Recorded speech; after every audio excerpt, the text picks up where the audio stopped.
નમસ્કાર દર્શક મિત્રો, સિટી ન્યૂઝમાં આપ સૌનું સ્વાગત છે। સમાચારોની શરૂઆત કરતા પહેલા એક નજર આજના મુખ્ય સમાચારો પર। આર્ટિગા કારમાંથી વિદેશી દારૂનો જથ્થો સિટી પોલીસે ઝડપી પાડ્યો।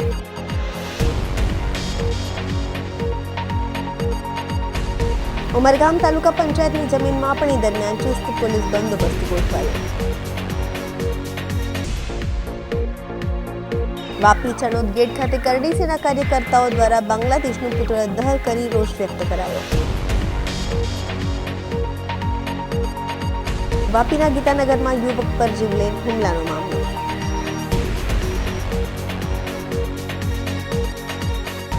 હવે સમાચાર વિગતવાર જોઈએ। વલસાડમાં 31 પહેલા બુટલેગરો ઉપર પોલીસનો સપાટો। આર્ટિગા કારમાંથી વિદેશી દારૂનો જથ્થો સિટી પોલીસે ઝડપી પાડ્યો। નવા વર્ષની ઉજવણી એટલે કે 31 ડિસેમ્બર નજીક આવતા જ બુટલેગરો ગુજરાતમાં દારૂ ઘુસાડવા માટે સક્રિય થયા છે, પરંતુ વલસાડ જિલ્લા પોલીસ પણ સતર્ક બની બુટલેગરોના મનસૂબા ઉપર પાણી ફેરવી રહી છે। વલસાડ સિટી પોલીસે પેટ્રોલિંગ દરમિયાન એક સપાટો બોલાવી વિદેશી દારૂ ભરેલી આર્ટિગા કાર ઝડપી પાડી છે। પોલીસ પકડે તે પહેલા જ બુટલેગર કાર મૂકી ઘટનાસ્થળ પરથી ફરાર થઈ જવામાં સફળ રહ્યા છે। વલસાડ સિટી પોલીસની ટીમ હદ વિસ્તારમાં પેટ્રોલિંગ કરી રહી હતી ત્યારે તેમને ચોક્કસ બાતમી મળી હતી કે ગ્રે કલરની આર્ટિગા કારમાં વિદેશી દારૂની હેરાફેરી થઈ રહી છે। આ બાતમીના આધારે સિટી પોલીસે ધરમપુર ચોકડી નજીક નેશનલ હાઈવે નંબર 48 ઉપર આવેલા સ્વાદ હોટલ સામે વોચ ગોઠવી હતી। બાતમીવાળી આર્ટિગા કાર નંબર MH01DX0934 ત્યાંથી પસાર થતા પોલીસે તેને અટકાવવાનો પ્રયાસ કર્યો હતો, જો કે પોલીસને જોઈને બુટલેગર ચાલક સતર્ક થઈ ગયા હતા અને કાર ઘટનાસ્થળ પર મૂકીને ફરાર થઈ ગયા હતા। પોલીસે કારની તલાશી લેતા તેમાંથી વિદેશી દારૂનો જથ્થો મળી આવ્યો છે। પોલીસે કારમાંથી દારૂની 10 બોટલ નંગ 432 કિંમત રૂપિયા 57,492 અને આર્ટિગા કારની કિંમત રૂપિયા 4 લાખ મળી કુલ 4,57,792નો મુદ્દામાલ કબજે કર્યો છે। વલસાડ સિટી પોલીસે પ્રોહિબિશનનો ગુનો નોંધીને ફરાર થઈ ગયેલ કાર ચાલક બુટલેગરને ઝડપી પાડવા માટેના ચક્રો ગતિમાન કર્યા છે। 31 ડિસેમ્બર પૂર્વે સિટી પોલીસની આ કામગીરીના પગલે બુટલેગરોમાં ભારે ફફડાટ વ્યાપી ગયો છે।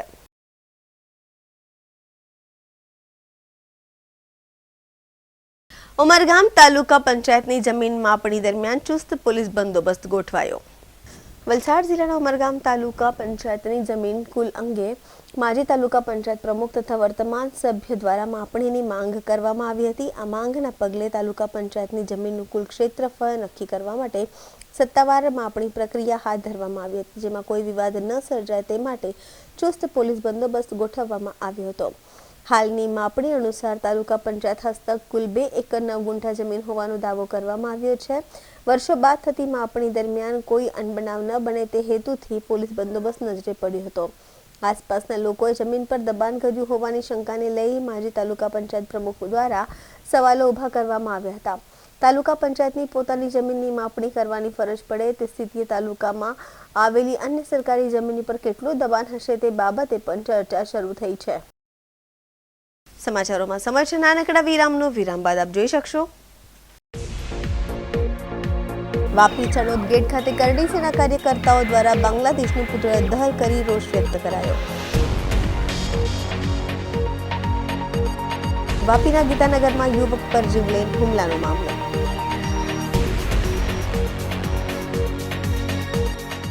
मेरा नाम रश्मि है। मुझे साइटिका का पेन था और सर में भी दर्द रहता था, अनईजी फील होता था, इसलिए मुझे पता चला कि अम्बा माता मंदिर में सीनियर सिटीजन हॉल में एक्यूप्रेशर का जय अम्बे एक्यूप्रेशर सेंटर में ट्रीटमेंट होता है, इसलिए मैंने यहाँ पे ये ट्रीटमेंट कराया और अभी मुझे 70 से 80% आराम मिल गया। Thank you. વિરામ બાદ આપનું સ્વાગત છે। કરણી સેના ભારત વાપી સિલવાસા દ્વારા બાંગ્લાદેશમાં થયેલી નિંદનીય ઘટનાઓના વિરોધમાં ઉગ્ર આક્રોશ પ્રદર્શન કરવામાં આવ્યું હતું। વાપી ચનોદ ગેટ ખાતે કરણી સેના ભારતના કાર્યકર્તાઓએ બાંગ્લાદેશનું પુતળું દહન કરીને પોતાનો રોષ વ્યક્ત કર્યો હતો। પ્રદર્શન દરમિયાન કરણી સેના દ્વારા ભારત દ્વારા બાંગ્લાદેશ મુર્દાબાદના નારા લગાવવામાં આવ્યા હતા અને જણાવવામાં આવ્યું હતું કે બાંગ્લાદેશમાં આપણા એક હિન્દુ ભાઈ સાથે થયેલા અસહ્ય કૃત્ય માનવતાને શરમજનક બનાવનાર છે। કરણી સેનાની સમગ્ર ટીમ અને પદાધિકારીઓને આ ઘટનાની ઘોર નિંદા કરતા જણાવ્યું હતું કે આ માત્ર એક વ્યક્તિ પર નહીં પરંતુ સમગ્ર સનાતન ધર્મ અને હિન્દુ પર સમાજ પર થયેલ હુમલો છે। આ અવસરે ઠાકુર અમિતસિંહ પ્રદેશ અધ્યક્ષ ગુજરાત, ઠાકુર બ્રજેશસિંહ વરિષ્ઠ ઉપાધ્યક્ષ ગુજરાત, દીપકસિંહ રજપૂત પ્રદેશ ઉપાધ્યક્ષ ગુજરાત મનોજ સિંઘવામાં આવે અને દોષિતો સામે મોટું એક્શન લેવામાં આવે, સાથે સાથે આંતરરાષ્ટ્રીય સ્તરે પણ આ મુદ્દાને ગંભીરતાથી ઉઠાવી પીડિતને ન્યાય અપાવવામાં આવે। કરણી સેનાએ ભારતે સ્પષ્ટ કર્યું છે કે સનાતન ધર્મ અને હિન્દુઓના સન્માન। અધ્યક્ષ દમન અને સિલવાસા રજનીસિંહ રાજપૂત સિલવાસા પ્રદેશ અધ્યક્ષ તથા આદિત્યસિંહ વાપી અધ્યક્ષ ગુજરાત ઉપસ્થિત રહ્યા હતા અને કરણી સેના ભારતે સરકારને માંગ કરી છે કે આ મામલે વહેલી તકે કડક કાર્યવાહી કરની રક્ષા માટે સંગઠન આગળ પણ સંઘર્ષ કરતું રહેશે। क्या मुद्दा है और किस लिए और किस तरह का विरोध प्रदर्शन कर रहे हो आप? जय माता जी, मैं हूँ करणी सेना से अमित सिंह, गुजरात प्रदेश अध्यक्ष। हम लोग यहाँ पे बांग्लादेश के विरुद्ध एक आक्रोश प्रदर्शन कर रहे हैं। यहाँ पे जैसा कि अभी आपको पता है, हाल में हम एक दलित परिवार के व्यक्ति को, हिंदू को वहाँ पे खुलेआम चौराहे पे जला दिया गया जिंदा, तो उसके विरुद्ध, उसके प्रति हम लोग यहाँ पे गुस्सा अपना जाहिर कर रहे हैं और सरकार से मांग है हमारी कि जल्द से जल्द कोई बड़ी कार्रवाई करे कि बांग्लादेश में अगर जिस तरीके हिंदू हमारे फंसे हुए उनको यहाँ लाया जाए, नहीं तो उन पर अटैक करके उनको अपने देश में मिलाने का कार्य करे। भारत में इतनी बड़ी कोई वो नहीं है तो कि हम लोग यहाँ पे चुपचाप बैठे हुए हैं और वो हम लोग यहाँ पे उनके वो सब झेलते रहें। जिस तरीके वो वहाँ से गालियाँ दे रहे हैं, भारत के झंडे जला रहे हैं, दुनियादारी कर रहे हैं और हम लोग यहाँ पे हाथ धर के बैठने, हम लोग कोई वो नहीं है, हमने चूड़ी नहीं पहन रखी है। तो यही हमारा उद्देश्य है और हम लोग ये अपना यहाँ कार्य कर रहे हैं। दीपक भाई, क्या कहना चाहोगे इस वक्त? मैं दीपक सिंह राजपूत, करणी सेना प्रदेश गुजरात। हम यहाँ पे आज बांग्लादेश के खिलाफ विरोध प्रदर्शन में हम लोग हैं और जो हमारे एक हिंदू भाई के साथ बांग्लादेश में हुआ है वो बहुत निंदनीय है और हम सबको मिलके और मीडिया के माध्यम से हम कहना चाहते हैं सबको कि जो हमारे नेशनल मीडिया, जो हमारे देश में सब बैठे हैं, सबको इसका विरोध करना चाहिए और हमारी जो सरकार है, गवर्नमेंट है, खासकर उनको इस पर तत्काल प्रभाव से कोई न कोई एक्शन लेना चाहिए, क्योंकि एक बार हो गया, दो बार हो गया, बार बार ऐसी ही घटनाएं बांग्लादेश में हो रही हैं और हमारे हिंदू भाइयों के साथ ही क्यों हो रही हैं? क्योंकि और हमारा इतना बड़ा हिंदुस्तान है, हमारा भारत देश है, हमारे आर्मी से दल से सबसे मजबूत हमारा देश है, तो क्या हमारी सरकार का इतना पावर नहीं कि एक एक्शन ले सके हमारे हिंदुत्व को बचाने के लिए? यहाँ पे हिंदू मुस्लिम हिंदू करके वोट मांगते हुए सब आते हैं और हिंदू मर रहा है, जिंदा जल रहा है, उसके लिए किसी को नहीं दिख रहा है, खाली वोट लेने के टाइम ही सब दिखते हैं। हम सरकार से यही अनुरोध करते हैं कि इस पे कड़ी से कड़ी कार्रवाई करे और जल्द से जल्द कोई न कोई बड़ा एक्शन लिया जाए कि ताकि दोबारा ऐसा घटना हमारे हिंदुत्व के लिए और हमारे सनातन धर्म के लिए कहीं पर भी ना हो। સમાચારોમાં ફરી સમય છે નાનકડા વિરામનો। વિરામ બાદ આપ જોઈ શકશો વાપીના ગીતાનગરમાં યુવક પર જીવલેણ હુમલાનો મામલો।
વિરામ બાદ ફરી આપનું સ્વાગત છે।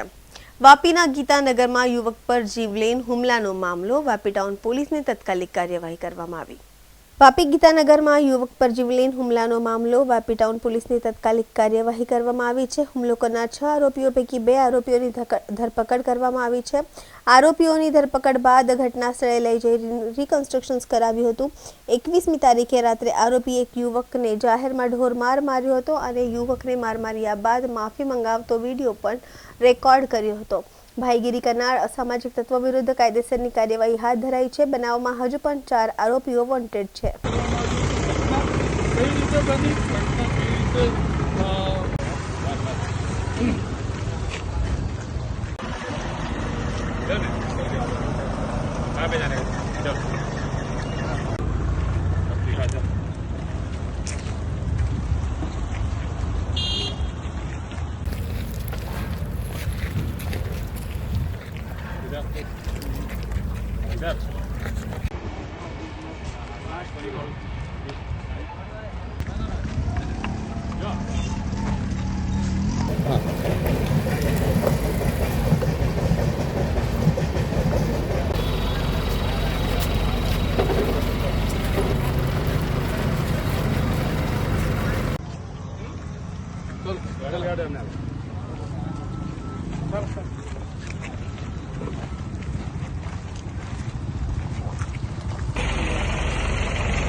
વલસાડના કપરાડા તાલુકા પંચાયતની સામાન્ય સભા બની તોફાની, વિરોધ પક્ષના સભ્યોનો શાસક પક્ષ પર ગંભીર આક્ષેપો।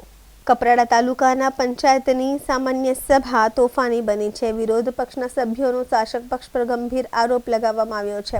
તાલુકા પંચાયત શાસકો દ્વારા ગ્રાન્ટની ફાળવણીમાં ન્યાય થતો હોવાનો આક્ષેપ। વિરોધ પક્ષના સભ્યોના મત વિસ્તારમાં ઓછી ગ્રાન્ટ ફાળવવામાં આવતી હોવાનો આક્ષેપ।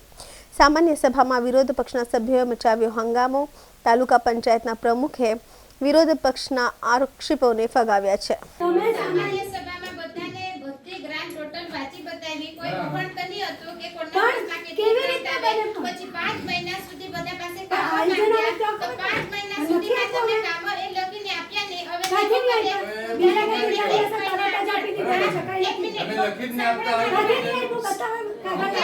જે કામ નીકળી ગયેલું હતું એના માટે મેં ડીડીઓ સાહેબની ઓફિસમાં એને પર્સનલ એને કામ લખીને આપવાનું હતું, પણ તે છતાં એને કામ લખીને નહીં આપેલું હતું। સામાન્ય સભા આવી અને એ સામાન્ય સભામાં બસ ફક્ત વિરોધ જ કરવાનો, એટલે પોતાની પોતે સ્વીકારવા માંગતા જ નથી। અહીંયા સામાન્ય સભામાં ટોટલ ગ્રાન્ટ વંચાણી લીધેલી, પછી કોના ભાગમાં કેટલી આવે એની ડિવાઇસ વિજયભાઈને પૂછો, એમને પણ કીધું હતું કે દરેકે એટલું આયોજન આપેલું। હવે આયોજન તમે નથી આપતા, અમારે તમારા લીધે 5 મહિના સુધી પેન્ડિંગ કરવાનું છે। તમે કહી દે અઠવાડિયામાં આપી દે, એમાં પાછું બધામાં અલગ અલગ વહેંચણી કરેલી કે પાણીના કામમાં એટલી ગ્રાન્ટ વાપરવાની, નાળાના કામમાં એટલી ગ્રાન્ટ વાપરવાની। હવે તમે એકને એક જ કામ લખી આપતા હોય, હવે શેડના કામમાં રેશિયો નહીં જળવાયો, એમાંથી જેને પાછળ આયોજન આપેલું એમના કામ નીકળી ગયા, બીજા કામ માંગેલા પણ અડધાએ આપેલા જ નહીં હતા। પણ તમારે કહેવાની ફરજ ખરી ને કે બેન આ નીકળી ગયું છે, અમે ફોન કરીને આ જયશ્રીબેનને પૂછો, એસઓને પૂછો, એસઓએ પોતાની ઓફિસમાંથી હવે ફોન કરીને શું કરું, એસઓ ફોન કરીને મને બતાવો ફોન કોણે કરેલા? કોઈ ફોન નહીં કરેલા હતા। એક સરખા કામો હોય તો 20% થી આપણે એક જ પણ બધાને સાહેબ અલગ અલગ મળ્યું છે, કોઈને સરખું છે જ નહીં, કોઈને 6 મહિના, કોઈને 9 મહિના, અમારે કેવી રીતના માનવાનું? એટલે 20% થી વધારે એક જ સરખા કામો હોય તોય પાછા પણ નીકળી જતો હોય તો આ લોકોને કહેવાની ફરજ છે કે આ નીકળી જવાનું છે તો તમે બીજું આપો તેની જગ્યાએ, એટલું નહીં કહી શકાય। એસઓએ બધાને કોઈ કોઈનો ફોન નથી આવ્યો, નથી આવ્યો, તમે ધ્યાન ને આપતા મારો ફોન 24 કલાક ચાલુ રહે, બરાબર કાળજી લેવી પડે વાત બરાબર છે, પણ 24 કલાક ફોન રહે ચાલુ। કોણ બંધ રાખે ફોન?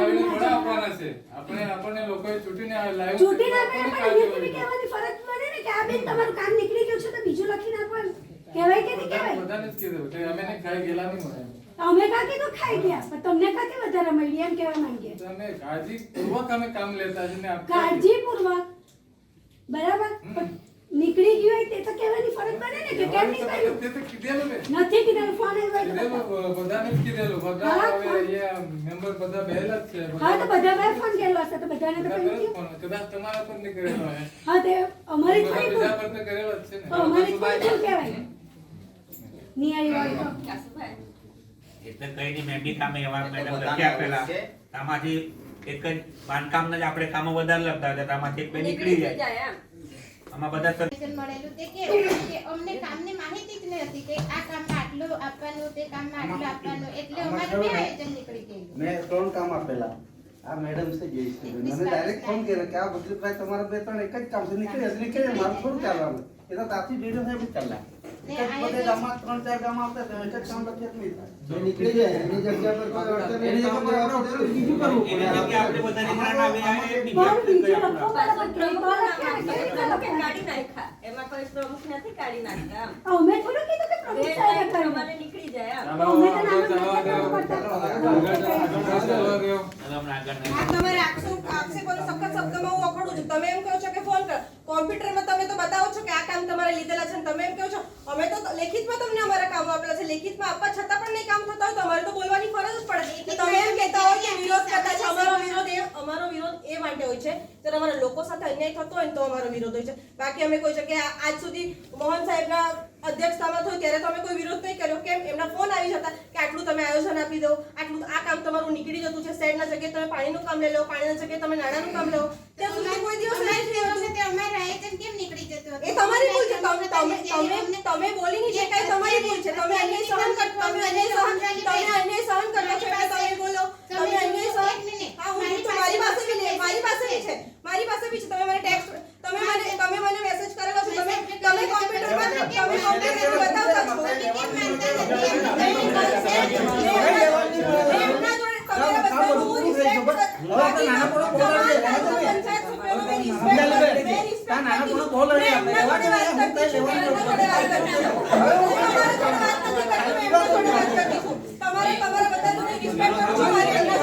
વિરોધ એટલા માટે કરી કારણ કે અમારા લોકો સાથે અન્યાય થાય છે. એમના જોડે મારું આ તો ખોટી વાત છે. આપણે જે પણ 5 વર્ષ આપણે ગયા ને 5 વર્ષ ભગવાનના પ્રાર્થના કરીએ છીએ. 3 મહિના બાકી છે. આપણે સમાજને ચૂંટીને લાવેલા છે. અત્યારે છેલ્લે અભ્યાસ કરીને બધા પર ઉભારવામાં જાય. બરાબર. હવે આવનારા ખુશીમાં કોણ બે કોણ આવે સારી રીતે અને બધા હાથે સારા રહે એવી રીતે સામાન્ય સભા જવા દે. બરાબર. પછી લડી લેજે. સામાન્ય સભાની ચર્ચા વિચારણા કરો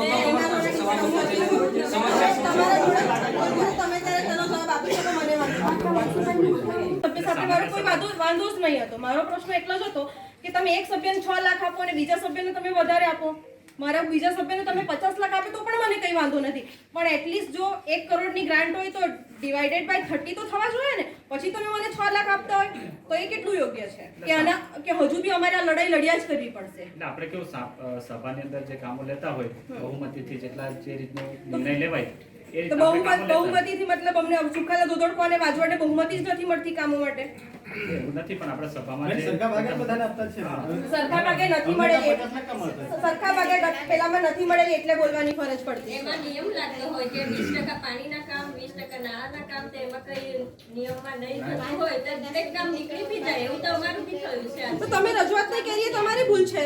એટલે પણ શાળાની વોલની રજૂઆત કરી, મેં આંગણવાડીની રજૂઆત કરી, તો એમાં બી નિયમમાં નહીં. બસ કંઈક હાનિ થઈ તો ત્યારે બી નિયમની વાત જોવાની હોય. લેવડાવી દેશું ત્યાંથી આવી જશે. જો આપ સાહેબ લેવડાવી દે તો ખૂબ હું તમારી આભારી છું. પણ આવનારા જે બી નાનાપોટા તાલુકામાં અમારા ગામડાઓ ગયા છે એમના સાથે બી કોઈ પણ તાલુકા પંચાયતના સભ્ય જોડે અન્યાય નહીં થવો જોઈએ. અને અહીંથી જે આયોજન થવાનું છે એમાં પણ કોઈ પણ જાતનું કોઈ સાથે અન્યાય નહીં થવો જોઈએ. એટલું જ આપ સાહેબશ્રીને મારી નમ્ર વિનંતી સાથે વિરમું છું. આપ સાહેબશ્રીનો ખૂબ ખૂબ આભાર. ત્યાં કેવું છે પંચાયતની જે અંતિમ સામાન્ય સભા હતી એમાં અમારી રજૂઆત એટલી જ હતી કે જે અત્યારે હાલમાં જે ગ્રાન્ટ છે એ ગ્રાન્ટની વહેંચણી સરખા ભાગે થવી જોઈએ. 30 તાલુકા પંચાયત સભ્યને સરખા ભાગે એની વહેંચણી કરવામાં આવવા જોઈએ. કારણ કે જો એક સભ્યને વધારે આપે અને બીજા એક સભ્યને ઓછી આપે તો ક્યાંક ને ક્યાંક એ સભ્ય જોડે અન્યાય નથી, પણ એ સભ્યના અંડરમાં આવતા તમામ ગામડાઓની જનતાઓ સાથે અન્યાય થઈ રહ્યો હોય છે. એટલે અમારી માંગણી એટલી જ હતી કે સરખા ભાગે વહેંચણી થવી જોઈએ. સાથે જ ગત સભામાં પણ સુખાલા કુકણફળિયા પ્રાથમિક શાળામાં કમ્પાઉન્ડ વોલ પડી ગયેલ હતી, જેની ગત સભામાં પણ અમે રજૂઆત કરી હતી અને એ રજૂઆત ફરી આજે કરવામાં આવી કે તાત્કાલિક ધોરણે એ કમ્પાઉન્ડ વોલ બનાવવામાં આવે અને ટીડીઓ સાહેબ દ્વારા અમને જવાબ આપવામાં આવ્યો છે કે ટીએસપીમાં એની રજૂઆત કરી દેવામાં આવી છે. એ રજૂઆત અમે ધ્યાને લીધી છે, એ બાબતે એમણે જણાવ્યું. આજની સામાન્ય સભામાં અમારી યોજાઈ, એમાં જે અમારી બચત ગ્રાન્ટ હતી એ ગ્રાન્ટનું આયોજન બાબતે એના મુદ્દા લેવામાં આવ્યા હતા અને આગળની જે સામાન્ય સભા યોજાઈ હતી એ વંચાને લીધી અને અમારી સામાન્ય સભા પૂર્ણ કરવામાં આવી. જે સામાન્ય સભામાં ખરેખર જે આગળની સામાન્ય સભા યોજાઈ હતી એ મુદ્દો લઈને અમારા વિરોધ પક્ષના કુંજાલીબેને જે મુદ્દો ઉઠાવ્યો, એમાં ખરેખર જે સામાન્ય સભામાં અમને જે પણ આયોજન આવે એ સામાન્ય સભામાં એ આયોજન વંચાને લેવામાં આવતું હોય અને દરેકના ભાગમાં એનું આયોજન વહેંચણી કરીને આપવામાં આવતું હોય. એમાં પાણીના મુદ્દે કેટલી ગ્રાન્ટ વાપરવાની, પછી શેડમાં કેટલી ગ્રાન્ટ વાપરવાની, નાળામાં કેટલી ગ્રાન્ટ વાપરવાની, એ રીતના હોય છે. અને જો શેડના કામ વધારે થઈ જતા હોય અને એમાં ગ્રાન્ટનો રેશિયો જળવાતો ન હોય તો એ કામ નીકળી જતા હોય, પરંતુ એ કામના માટે બીજું ફોન કરીને બીજા કામો લખીને માંગવામાં આવે છે. પરંતુ જે કુંજાલીબેને કામ લખી આપ્યા ન હતા અને સીધો એને સામાન્ય સભામાં ફક્ત વિરોધ કરવા માટે જ આવી હતી, પરંતુ એમને કુંજાલીબેનને સામાન્ય સભા પહેલાંના 1 મહિના પહેલાં હું ટીડીઓની ઓફિસમાં મારી જાતે એને લઈ ગઈ, એના પાસે કામ લખીને માંગ્યા હતા, તે છતાં એને કામ લખીને આપ્યા ન હતા અને એને ફક્ત એક જ એને એ કરવાનું હતું કે વિરોધ કરવાનો. પરંતુ વિરોધ કરવાથી કશું નથી થતું. આ કપરાડા તાલુકામાં જે મને 2.5 વર્ષ જે તાલુકા પ્રમુખ તરીકે જે મને સેવા કરવાનો મોકો મળ્યો છે, ખરેખર આપણા વડાપ્રધાન શ્રી નરેન્દ્રભાઈ મોદી સાહેબના નેતૃત્વ હેઠળ અને આપણા મુખ્યમંત્રી શ્રી ભૂપેન્દ્રભાઈ પટેલ સાહેબના નેતૃત્વ હેઠળ જે આ સમય દરમિયાન મને જે વલસાડ જિલ્લાના કપરાડા તાલુકામાં જે પ્રમુખ તરીકે સેવા બજાવવાનો જે મને મોકો મળ્યો છે, એ મેં ખૂબ જ સારી રીતે કામ કર્યું છે. અમારા કપરાડા તાલુકામાં મેં 2.5 વર્ષ દરમિયાન મારા સમયગાળા દરમિયાન જે કપરાડામાં લાઇબ્રેરીની સુવિધા ઉપલબ્ધ થઈ છે, પશુ દવાખાનાની સુવિધા ઉપલબ્ધ થઈ છે, સુથારપાડા ખાતે સામૂહિક આરોગ્ય કેન્દ્રની સુવિધા ઉપલબ્ધ થઈ છે, કપરાડામાં આરએમબીની ઓફિસ ઊભી થઈ છે, કપરાડામાં 350 બેડની બહેનોની હોસ્ટેલ પણ શરૂ કરવામાં આવી છે.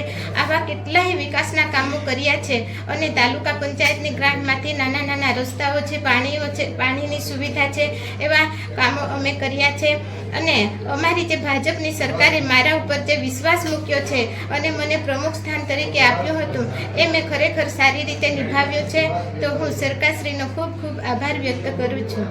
અમારે કપરાડા તાલુકા પંચાયતમાં જે સામાન્ય સભામાં અમને તાલુકા કક્ષા હેઠળનું જે આયોજન કરવામાં આપવામાં આવે છે, એમાં ખરેખર પૂરેપૂરું આયોજન વંચાને લેવાતું હોય છે અને ત્યાર પછી દરેક સભ્યોના ભાગે સરખા ભાગે કામોની વહેંચણી કરવામાં આવે છે. પરંતુ એમાં અમુક કામોમાં તે કામોમાં રેશિયો જળવાતો ના હોવાથી એ કામો નીકળી જતા હોય છે અને એના બદલામાં બીજા કામો લખીને માંગવામાં આવે છે. જે વિરોધ પક્ષના કુંજાલીબેન પટેલે જે સામાન્ય સભામાં જે મુદ્દો ચર્ચાય છે, એ ખરેખર એ પાયાવિહોણો છે. અમારે આ કપરાડા તાલુકા પંચાયતમાં કોઈને અન્યાય કર્યો નથી. બધાને અમે એક સાથે એક સરખું જ આયોજન આપીએ છીએ. સમાચાર પૂરા કરતા પહેલા એક નજર આજના મુખ્ય સમાચારો પર. આર્ટિગા કારમાંથી વિદેશી દારૂનો જથ્થો સિટી પોલીસે ઝડપી પાડ્યો.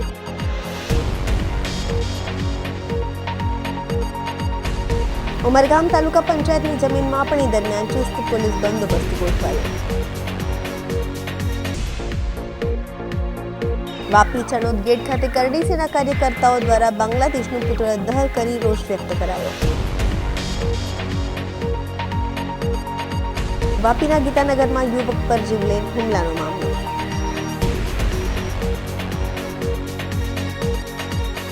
તો આ હતા અત્યાર સુધીના સમાચાર. જોતા રહો સિટી ન્યૂઝ. નમસ્કાર.